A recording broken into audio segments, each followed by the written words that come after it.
Hi! In front of me is SONY Xperia 1.3 and today I would like to show you how you can manage apps permissions on this Sony. Firstly, open Settings and choose Apps and Notifications. Now tap on Advanced over here and go into App Permissions.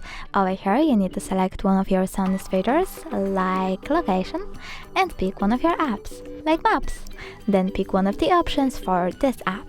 Allow all the time, allow only while using the app, ask every time, or deny.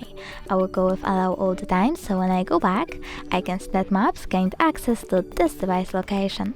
But you can also just tap on one of your apps, select See all Chrome's permissions over here, and manage all of them from here. Thanks so much for watching. If you enjoyed this video, smash that like button, comment, and don't forget to subscribe. Bye!